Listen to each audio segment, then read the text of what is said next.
Começamos agora o De Frente com a Verdade com o pastor Giovanni Góes. Pastor, me diga o que é libertação? Muito bem. Libertação é um presente para o crente, aquele que crê em Jesus. Libertação é diferente do que as pessoas pensam que é expulsar demônio. Não, libertação é tirar o lixo, toda a sujeira que impede nós de avançar, de crescer, de prosperar. Isso é libertação. E a libertação, ela funciona para quem não é crente? Então, eu preciso crer em Jesus. Se eu não crer em Jesus, como que eu vou ser liberto? Eu preciso crer em Jesus. E você percebe pessoas boas, pessoas excelentes, pessoas que estão na igreja, muitas pessoas que estão na igreja precisam passar por um processo de libertação. Então, pessoas que estão teoricamente toda alinhadas em Deus, mas não rompem algumas áreas da sua vida. Você pode analisar, pode sentar com essa pessoa, vai saber que ela precisa passar por um processo de libertação. Precisa confessar, precisa se arrepender, precisa fazer caminho de volta. Isso é libertação. E o processo de cura tem um processo de libertação e tem um processo de cura. Então, qual é a diferença entre os dois? A cura é a confissão. Quando você confessa, cura. A palavra fala em Tiago 5,16, confessais uns aos outros para ser curado. O que a pessoa às vezes tem na sua vida, um trauma, uma dor, uma traição, um roubo, algo que aconteceu há muito tempo atrás, fica corroendo ela por dentro. E ela precisa confessar para alguém, orar, desligar esse pecado do mundo espiritual, se arrepender, cancelar esse pecado, e a partir do segundo seguinte ela poder viver a abundância do Senhor. E quantos anos que o pastor já está desenvolvendo esse processo, em estudos? Como que foi esse processo de conversão até chegar ao Ministério de Libertação? Então, o processo de libertação na nossa vida, na minha casa, com minha esposa, começou por uma insatisfação que nós tínhamos de não concordar com uma vida assim mais ou menos, sabe? Uma vida de falência, de pecado, de traição, uma vida que você não tem paz, né? Então, começamos a ir a fundo na palavra e chegamos na libertação a 2023 e a partir dali nós mergulhamos profundamente para poder nos limpar, nos consertar, nos posicionar, né? E poder ajudar pessoas a também sair de situações parecidas como essa. E a libertação, ela é ministrada só em ministérios ou em igrejas? Como funciona esse processo? A libertação toda é a palavra, é a verdade. A verdade. Conheceis a verdade vos libertará. O que acontece muitas vezes é que não é pregado essa verdade, né? A libertação, ela precisa ser Bíblia. Preciso caminhar na Bíblia, na verdade, né? A pessoa não prospera. Por que não prospera? Pecado oculto, a palavra diz isso. Mas se eu não pregar essa palavra, como a pessoa vai saber? Muitas vezes, por si só, ela não consegue buscar essa verdade na Bíblia. Precisa ser pregada a verdade, precisa pregar a libertação para as pessoas. Para elas entendam a essência, a necessidade de passar por libertação. A gente vê hoje muitas pessoas não prosperam financeiramente. Isso é uma falta de libertação, é um demônio? Veja, pessoas que não prosperam, primeiro, ou estão em pecado, ou por algum momento roubaram, aplicaram no banco do inferno, como eu sempre falo. Existem vários tipos de banco, existe também esse banco do inferno. O que é o banco do inferno? Investimentos que eu fiz no tempo da ignorância, né? Promiscuidade, vícios e pensamentos e tudo mais, tudo isso eu investi no banco do inferno. E o inimigo tem poder sobre as tuas finanças. E a pessoa está na igreja, está alinhada em Deus, está dizimando, mas não consertou, não retirou essa aplicação. Precisa retirar essa aplicação, precisa pagar essa aplicação, colocar as finanças na mão do Senhor e a partir dali poder prosperar. Pastor, e tem algumas pessoas que elas prosperam financeiramente, elas têm uma vida boa, saudável, mas não passaram por esse processo de libertação. Mas o que é uma vida boa e saudável? Para mim, a vida boa e saudável é a paz que excede todo entendimento. Conheço muitos homens ricos no mercado onde eu atuo, pessoas que realmente têm muito dinheiro, mas conseguem dormir 1 hora por noite, não precisam de um medicamento para dormir, mas tem muito dinheiro. Aos olhos da sociedade, essa pessoa não tem problema. Não tem problema. Deixa eu falar para você sobre um rei chamado Saul. O rei Saul era um homem escolhido por Deus, né? E esse rei, ele passa um tempo, começou a querer matar Davi. Matar Davi. E Deus sabia que esse rei tinha esse mal dentro dele, essa maldade dentro dele. Mas mesmo assim Deus dá poder para ele, para mostrar para o mundo, para as pessoas, quem realmente é ele aqui dentro.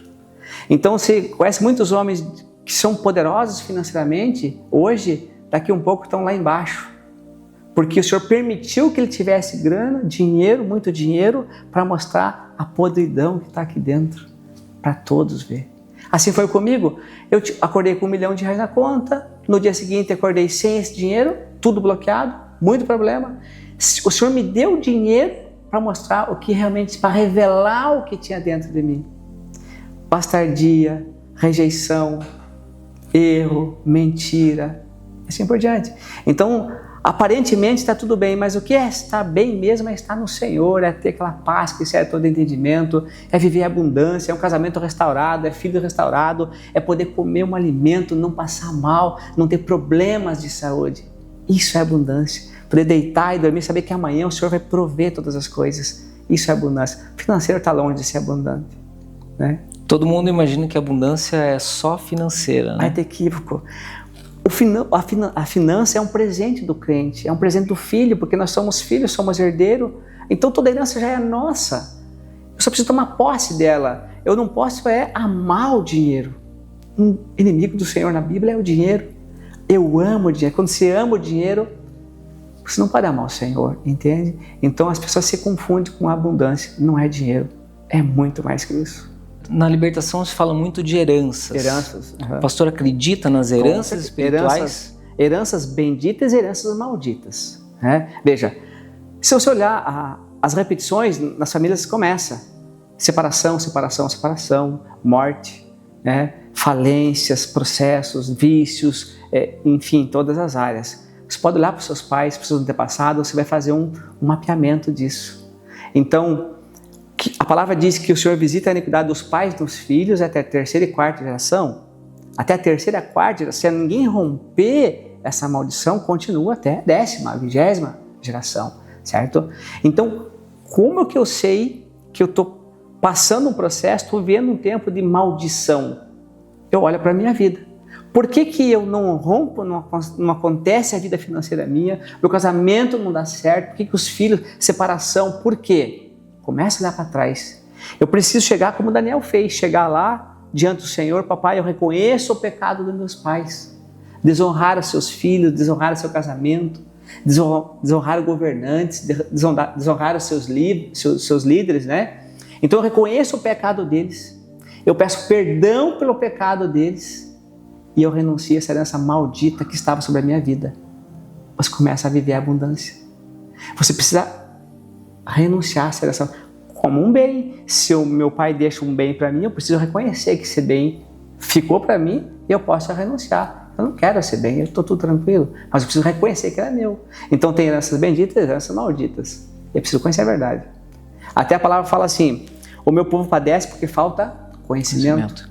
Meu povo padece porque falta conhecimento. Eu preciso conhecer a verdade, conhecer a palavra. Essas heranças, o pastor falou das heranças malditas e benditas. Uhum. As pessoas, quando elas passam por esse processo de libertação, como que eles rompem isso? Como que é feita essa... É uma oração? O Senhor nos deu a chave para fazer isso. Tudo que nós concordamos na terra, concorda no céu. Tudo que desligamos na terra, desligamos no céu. A palavra diz que quando 2 ou mais estão no seu nome, nós estamos aqui, nós 2, estamos no nome do Senhor, Ele está no meio. Tudo isso aqui é para honrar o Senhor. E na oração a mesma coisa, a pessoa verbaliza, eu reconheço, eu peço perdão, eu renuncio. E eu como pastor, como igreja, eu concordo. Concordo com a oração dela, peço que o Senhor ligue no céu, concordo com a expulsão dos demônios que estavam sobre a vida dela, e a partir daquele instante está rompido. Pela prática, muito você vê isso.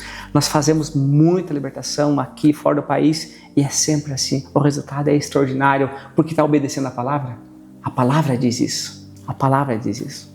Quem foi batizado, ele recebe o Espírito Santo. Uhum.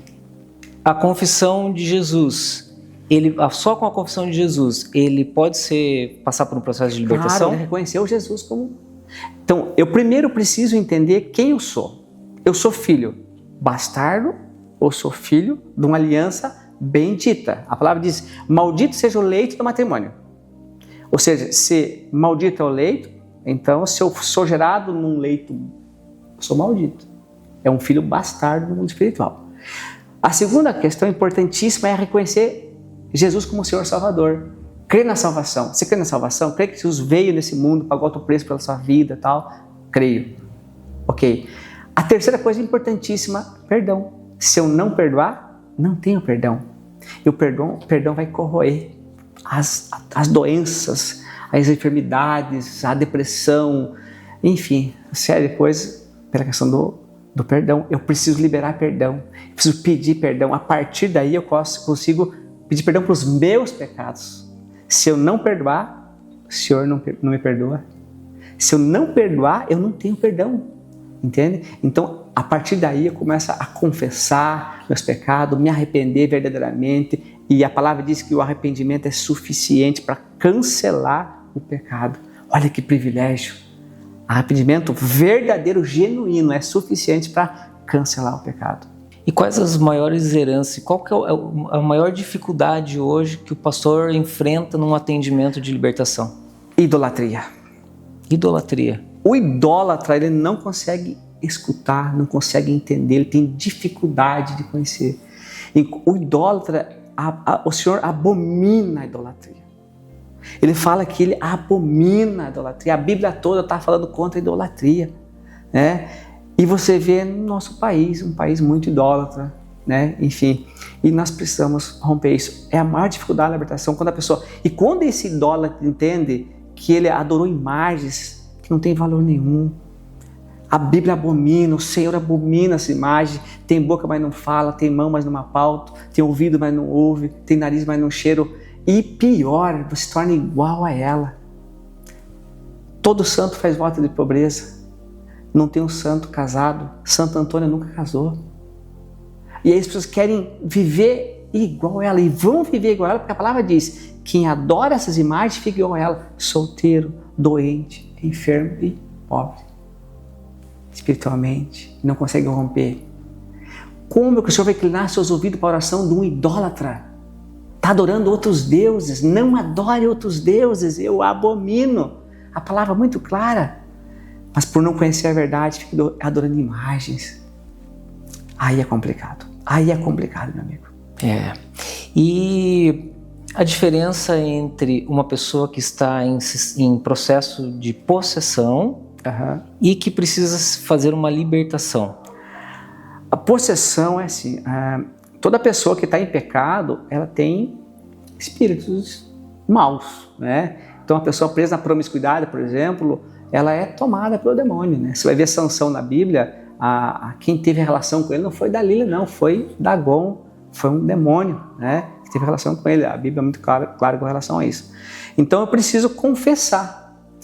Eu posso expulsar o demônio? Claro. Uma era que sai nós, o Senhor nos deu autoridade, eu posso expulsar, mas ele vai voltar, porque não teve confissão e não teve arrependimento. Então, precisa ter esse posicionamento diante de Deus. Senhor, eu me arrependo do que eu fiz. A partir dele tem que sair. Porque do que o inimigo se alimenta? Se alimenta do pecado. Se eu não estou em pecado, não tem alimento, ele tem que sair. E se eu confesso, eu me arrependo, só que ali na frente eu volto a cometer o mesmo pecado. A Bíblia é muito clara, diz, não volte, não faça a mesma coisa para que não te aconteça coisa pior. A Bíblia diz que vem os 7 demônios. Por isso que você vê pessoas que têm legiões de demônios. Legiões de demônios que foram pecando, repetindo, e vem trazendo outros e mais outros e mais outros, e assim por diante. Precisa ter posicionamento. Precisa ter posicionamento.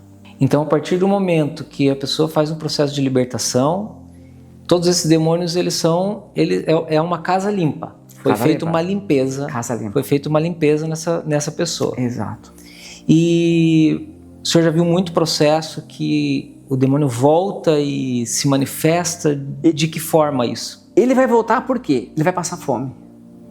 Vamos dizer assim, vai passar fome, ele vai voltar. Só que encontra a casa limpa, cheia do Espírito Santo, cheio do Senhor, cheio da palavra, ele bate de volta. Puxa, aqui eu perdi. Por isso que a pessoa que passa o processo de libertação, jamais ela deve ficar sozinha. Ela precisa congregar, ela precisa meditar na palavra, ela precisa queimar seu joelho na oração, buscar o Senhor, santificação, ter domínio dos frutos do Espírito, ter mansidão, domínio próprio. Isso, a partir daí, a pessoa está vivendo a abundância. Não tem como o inimigo voltar a atacar ela. Ele vai tentar todos os dias. Essa é a função dele. Ele vai sugerir para você situações para você voltar para o velho erro. Mas você precisa permanecer, buscando, e o Senhor vai nos dando graça todos os dias.